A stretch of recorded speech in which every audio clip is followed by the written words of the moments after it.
रात के अंधेरे में हैवानियत देखने को मिली है। देखिए ये तस्वीर बिहार के नवादा जिले की नजर आई है, जहां पर एक बार में करीब 80 घर में आग लगा दिया गया। देखिए ये वो पूरा परिवार है, मेरे चारों तरफ आप देख सकते हैं, ये वो परिवार है जो बेघर हो गया। 2 घंटे के अंदर सभी के घर में आग लगा दिया गया, सभी के सारे सामान जल गए। किसी के कीमती सामान थे, किसी के घर में रखे पैसे जल गए, तो किसी का अनाज जल गया, तो किसी का पूरा परिवार जो है वो बर्बाद हो गया। दो कह सकते हैं गुटों के बीच जो ये झड़प हुई है, उसके बाद ये घटना देखने को मिली है। देखिए पहला गुट जो है वो यहाँ पर आता है, शाम 7 बजे की घटना है। उसके बाद यहाँ पर अंधाधुंध करीब 50 राउंड फायरिंग होती है। इस फायरिंग के बाद लोग जो है यहाँ से भागने की कोशिश करते हैं, लेकिन कई लोग जो है वो इस परेशानी में फंस भी जाते हैं, कई लोगों को चोट भी लगती है, लेकिन उसके बाद इन सभी घरों को जला दिया जाता है। कुछ चश्मदीद यहाँ पर हैं जिन्होंने ये तमाम घटना को देखा है। देर रात ये तस्वीर हम दिखा रहे हैं, करीब 2 से 3 घंटे पहले ये पूरी घटना जो है वो हुई है। पुलिस यहाँ पर बाहर पहरा दे रही है, धारा 144 फिलहाल यहाँ पर लागू किया गया है, लेकिन कुछ चश्मदीद हैं। क्या नाम है आपका? मेरा नाम गौतम कुमार हुआ सर। अच्छा ये बताइए गौतम जी, क्या घटना हुई थी, किस बजे कितने बजे हुई और क्या कुछ हुआ? ये एग्जैक्ट बोले तो 7 से सवा 7 के बीच में ये घटना घटी है। जब हम यहाँ पे बैठे हुए थे तो उधर से कुछ लोग आए तो बोले कि देखिए यही आदमी आया करके बोले कि कुछ लोग उधर घूम रहा है। तो हम लोग 2-3 को बोले कि पहले भी यहाँ गोलीबारी किया था, तो हमको आशंका था कि कब हुआ था ये, इससे पहले गोलीबारी? 2023 में हुआ था 10वां महीना में। तो ये बोले तो हम 4 आदमी को भेजे, बोले हाँ ढेर सारा आदमी है। तो हम बोले भाई तुम लोग थोड़ा देख लो, सबको बुला करके एक बार बता दो। उतना बोलते बोलते उन लोग यहाँ से फायरिंग करना शुरू किया, रोड से ही फायरिंग करना। कम से कम 100 से 150 गोली फायरिंग हुआ, 2 घंटा कितने फायरिंग। लोग थे करीब आप जो कह रहे हैं? 100 से ऊपर आदमी थे 100 सर। से ज्यादा लोग यहाँ पर आए थे। हाँ। बाद में जब इधर से सब घुस गए आग लगाते हुए तो सारा बच्चा इकट्ठा हो गया। हम 100 बच्चे को ले जा करके बाजू वाला भट्ठे में ले जा करके, एक रूम था उसके अंदर में कुछ लेडीज को और बच्चे को सबको ले जा करके हम रखे सेफ से। उसके बाद हम एसपी सर को फ़ोन किए, उसके बाद में आपको डीएसपी सर को फ़ोन किए, उसके बाद में आपको मुफस्सिल थाना को फ़ोन किए। तो कितने समय के बाद जो थाना है या प्रशासन यहाँ पर पहुंची? उन लोग आए, लेकिन उन लोग गोली फायरिंग करना शुरू कर दिए। तो 112 भी आ रहे थे मुफस्सिल से थाना से, सोचे हल्का फुल्का झगड़ा है, वो वापस चले गए। जबकि मैं बार बार बता रहा था कि गोली चल रहा है सर, यहाँ पे बहुत सारे लोग हैं, 100 बच्चे मेरे साथ में हैं, वो मर जाएंगे सर, जल्दी आइए।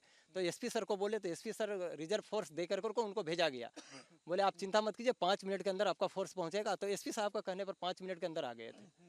उसके बाद हम संसद महोदय को फ़ोन किए, वो शायद डीएम साहब से बात किए तो डीएम साहब भी आए थे और आश्वासन दिए हैं कि जो भी नुकसान हुआ उसका भरपाई किया जाएगा।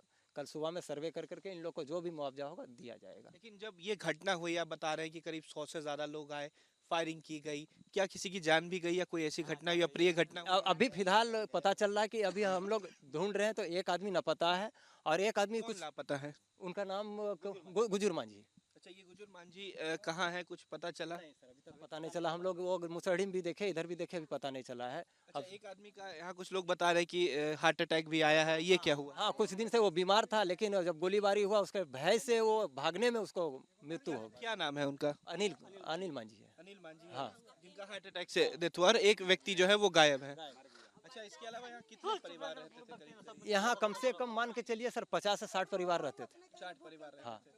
तो सभी का घर लगभग जला दिया गया। ऑलमोस्ट समझ लीजिए 2-4-5 घर बचा है तो बचा, बाकी जल गया है सर। देखिए तो करीब करीब 80 से ज्यादा परिवार यहाँ पर रहते थे। चश्मदीद का साफ कहना है कि अगर 100 लोग यहाँ पर पहुँचते हैं और लगातार फायरिंग की जाती है, कि कोई किसी की डेथ नहीं हुई गोली चलाने की वजह से, लेकिन हार्ट अटैक की वजह से एक व्यक्ति की मौत हुई है और इसके अलावा एक व्यक्ति जो है वो गुमशुद कह सकते हैं कि नहीं नजर आ रहे। लेकिन एक महिला है जो बता रही है उनकी बच्ची भी थी, क्या हुआ था बता रही थी? क्या हमारा बच्ची कल पर से देखा उ सबके तो भागल आया। कल पर बर्तन मैस रहा था, छोड़ दिया बर्तन और भागल चला आया कि मम्मी हम जा रहे हैं। तो दुपट्टा ले नहीं लिया और दौड़ने लगला और दौड़ते दौड़ते नहीं भागे सका तो गिर गया। गिर तो उनका चोट लगी है, तो फिर उसका दवा दिलाए तो ठीक है अभी। उसका बाद अभी सब घटना आप लोग के आंख के सामने हुआ? 7 डर भी लग रहा था उस समय? बहुत डर लग रहा था। हमारा बच्चा था तो नहीं डर लगता था। तो देखिए एक परिवार कह सकते हैं कि पूरी तरीके से टूट जाता है जब उसका घर जो है, आशियाना जो है वो कह सकते हैं कि उजड़ जाता है। आपको वो तस्वीर दिखा रहे हैं, देखिए अभी भी उस आग का धुआं लपटा जो है वो नजर यहाँ पर आएगा। देखिए किस तरीके की स्थिति होगी, अनुमान लगाया जा सकता है, क्योंकि करीब 2 घंटे तक ये तमाम घर जलते रहे। प्रशासन को बुलाया गया, बावजूद प्रशासन नहीं पहुंची और 2 घंटे तक ये पूरा घटनाक्रम जो है वो नवादा में होता रहा। हालांकि बाद में जिलाधिकारी पहुंचे और जिलाधिकारी ने ये तमाम चीज देखा और बाद में उन्होंने ये कहा कि सभी को नया आशियाना बना के दिया जाएगा। लेकिन उस डर का क्या, जो 100 राउंड गोली यहाँ पर चली, बावजूद इसके अभी तक केवल 12 लोगों को गिरफ्तार किया गया है। कह सकते हैं कि एक व्यक्ति की हार्ट अटैक से उनकी डेथ भी हो गई, मृत्यु भी हो गई, और एक व्यक्ति ऐसे हैं जो लापता है, जिन्हें ढूंढा जा रहा है। लेकिन इस पूरे परिवार के लोग, जो कह सकते हैं इस गांव के लोग या खुद इस इलाके के लोग, कस्बे के जो लोग हैं, वो डरे हुए हैं, सहमे हुए हैं कि ऐसी घटना हुई है जहां पर बच्चियां भी थी, महिलाएं भी थी, बावजूद उसके सुरक्षा के मद्देनजर कुछ नहीं था। और ये एक ऐसा इलाका है जहां पर ये लोग करीब 50 साल से ऊपर रह रहे हैं। आपसी विवाद नहीं था, बल्कि ये जमीनी विवाद को लेकर हुआ है। हालांकि ये जमीन सरकार के नाम पे थी, बावजूद इसके जो दबंग लोग हैं, जो बाहुबली लोग कहते हैं, ऐसे लोग यहाँ पर पहुंचते हैं और इनके आशियाना को जला देते हैं। वीडियो जर्नलिस्ट सत्येन कुमार के साथ Utkarsh, news nation, Nawada. News nation अब व्हाट्सएप पर खबरों की ताजा अपडेट के लिए न्यूज नेशन के इस क्यूआर कोड को स्कैन करें